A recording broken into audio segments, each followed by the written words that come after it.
સુરતમાં ચોમાસાની શરૂઆત સાથે જ જર્જરિત મકાનો ધરાશાયી થવાનો ઘટનાઓ સામે આવી રહી છે। છેલ્લા 24 કલાકમાં શહેરના 3 અલગ અલગ વિસ્તારોમાં જર્જરિત મકાનોના ભાગ તૂટી પડતા અફરાતફરી મચી ગઈ હતી। સદનસીબે તમામ ઘટનાઓમાં કોઈ જાનહાનિ નોંધાઈ નથી।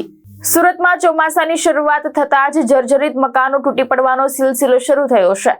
છેલ્લા 24 કલાકમાં શહેરના હરિપુરા, જાપા બજાર અને કોટ વિસ્તારમાં 3 અલગ અલગ જગ્યાએ મકાનોના ભાગ ધરાશાયી થયા હતા। હરિપુરાના સુખડિયા શેરીમાં બંધ હાલતમાં આવેલા 2 માળના મકાનનો પાછળનો ભાગ ધડાકાભેર તૂટી પડ્યો, જો કે સદનસીબે કોઈ જાનહાનિ થઈ નથી।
ભાવેશ ઉપાધ્યાય, દ્રષ્ટિકોણ ન્યૂઝ, સુરત।